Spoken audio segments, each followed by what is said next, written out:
My name is Inelia Benz.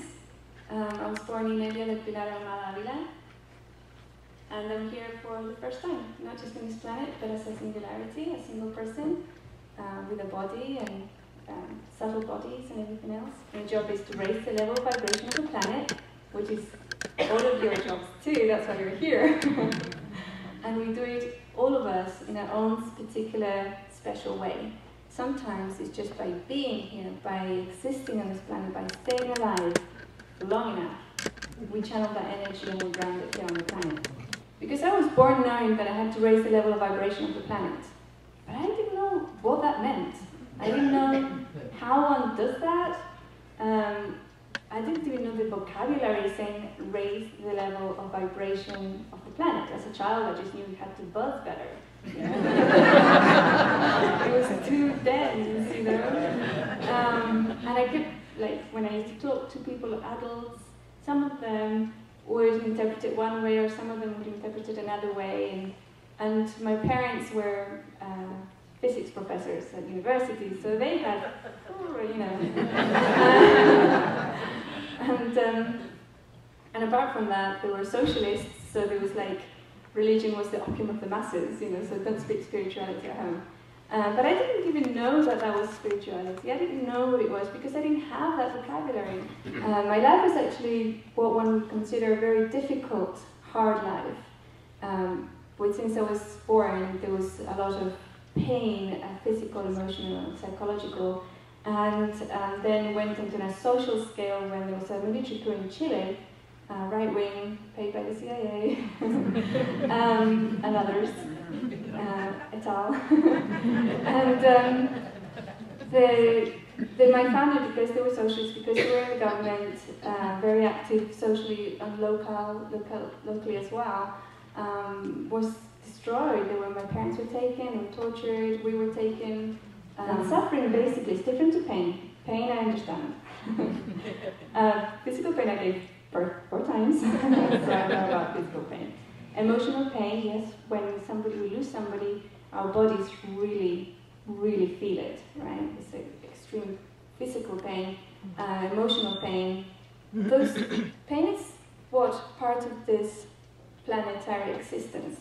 But suffering is the holding on to pain way past you. Time, right? It's the day's over.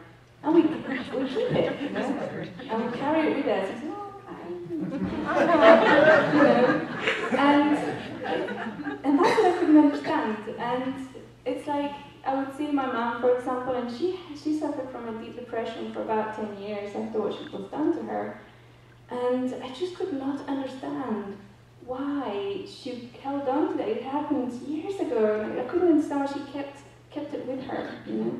And that's suffering. And that's part of the negative programming that we are taught here on the planet in order to keep us at a low vibrational level. That suffering is good for us. It isn't, right? So we process suffering. Pain, yeah, pain is a red flag. When something hurts, you look at it, right? It's a way for life, for your body, for everything to let us know, hold on a minute, you've got to look at this, right? So that's pain. In August, I wrote something about the shift having occurred already, and it has. The shift is already in place, right? There's like the reality separation is, and this new paradigm is all about the releasing of thinking that the world is a solid place, releasing thinking that we're stuck with our destiny, or with what decisions we've taken, or with the reality that we have or we're experiencing. Releasing all that, and then taking in tools and ways and doing things on the next level. The next level is basically manifesting what you want, having the life that you want, having the energies around you that you want, that you feel good with, and says, well, you know, and again it's resistance, saying, well, what about learning through our mistakes and through our pain? That's over, right? We've had thousands of years of those lessons, right? And now it's time for the next grade, basically. We move on to a different class, so we're going to have a different experience. This different experience is where we decide what our reality is. And then I get the resistance saying, well, what if my neighbor does a reality that I don't like, you know? And that's the whole thing, you see, because that's how we put the brakes on ourselves and others. We don't want others to impose on us. We don't want to be living somebody else's reality. But guess what? That's what we've been doing for thousands of years. Because this is not something new. It's just a stage that we're moving into and becoming aware of. But we've been doing it. How have we been doing it? By agreeing that this world was solid, by agreeing that we were powerless, by agreeing that we would live reality as is dictated by others. And those others that knew how to gain word used it to manipulate us and to make the world where they kind of sat on top of the world. They were into power over others. So, and one of their biggest fear is that if everybody on the planet realizes that they're a completely, extremely powerful, eternal being, there's going to be chaos. There's going to be all sorts of things happening on the planet. But chaos for whom, right? And so this is the stage that we're at. This is what we're moving into. This is where we're at, actually. And if I've had lots and lots of emails from people saying, how do I know if I made it? How do I know what side of the shift I'm on? How do I know if I am aware or I'm like my vibration is high enough? It says, well, if you're afraid, that means you have to process that fear. There's the fastest way to raise your vibration level, fastest way to move into your power, to process your fear of what others might, irrealities might do to you, fear of not making it, fear of being in the wrong side of the shift, fear of not being good enough, right? And once we process those fears, then that goes away. And how do you measure it? You think of something and it just pops into your life. You know, it's like, and then, oh, you have to be careful what you think of. That's another thing, I should process that one, right? So we're all here to be human. We're all here to do this work. And part of once we realize that, and we release all fears around it, or how am I going to do it, or what am I supposed to be doing, or I'll do it once I, retire, or I'll do it when I have more time. All those things go away, yeah? They go away. You just start being. And how do we do it? We're just ourselves. We're just ourselves. It's like we're moving to a less dense existence at a planetary level. We're going to be experimenting, each of us, making things happen, making hearts out of clouds, It's at that level, it's going to be, and it is, at that level. And October, and in particular in this country, in America, it's been flagged as a date where there's going to be attempts to stop something happening, right? What's coming is, and I sent, I don't know how many of you got the mailing, but I sent the information with a link about some work that some Mayan elders are doing across America. And they're going to be carrying the 13 crystal skulls, and they're going to do very sacred activations on different parts of America, and they're going to cross the entire America from coast to coast. And why are they doing that? Why in America? Because this is a really special place. The energy in this country is like a pioneer. It's like where things are born. Good things and bad things. And the powers that were have been using this energy to spread a lot of stuff around the planet that's not good for the collective, it's not good for the countries. And they've used the same kind of methods to spread a type of resistance and even hate towards America and Americans, right? Even I was brought up that way as well after the coup in Chile, because they didn't make it like secret, and they didn't make a secret out of the fact that they had paid for it, the government, the elite. and they put an American name America all over it. The United States of America, I should say. And this happens throughout the world. When I was going to Ecuador recently, my husband said, "Oh, you should have brought your Irish passport as well, because if the plane gets hijacked or you get stopped in the mountains, you can say, I'm Irish."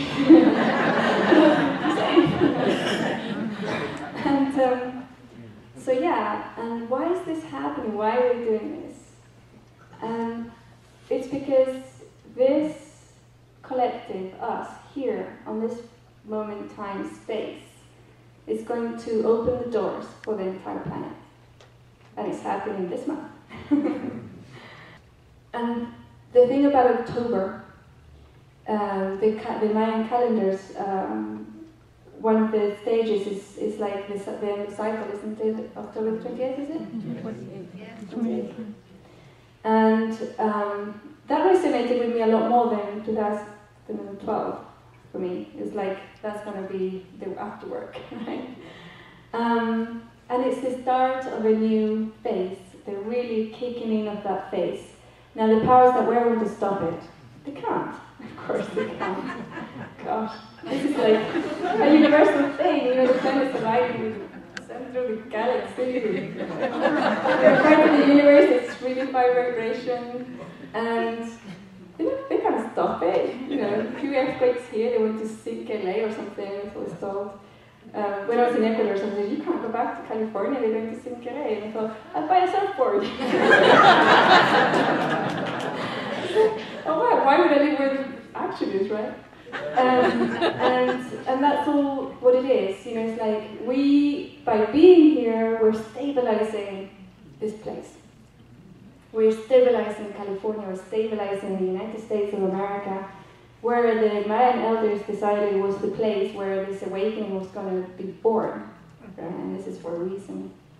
Like the New Age movement was born here, right? The internet was born here.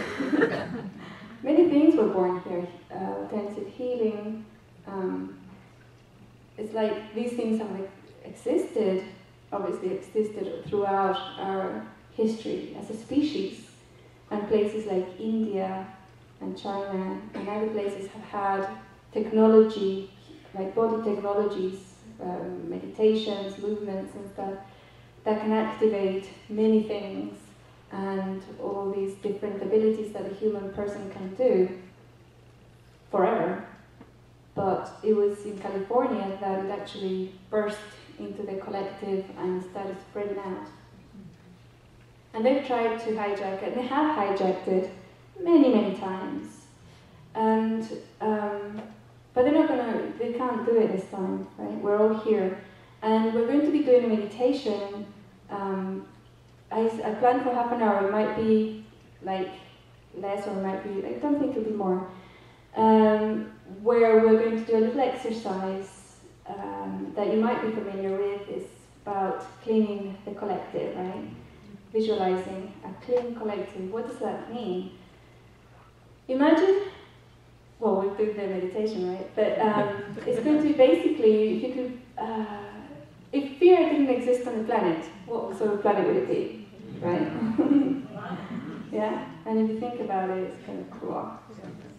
It's when we use us as conduits, we're going to be throwing a huge boulder into the collective pond. So it's not a stone in the ocean, it's like a boulder in a little pond. Cool. And we're going to already participating in stabilizing the energies and disagreeing with anything going into the ocean, right? Disagreeing with chaos, disagreeing with war, disagreeing with natural disasters, and agreeing with peace and stability and the ability, the safe environment where us as individuals and our loved ones can express their deepest dreams. You know? Shall we do that? Yeah. Cool. All right.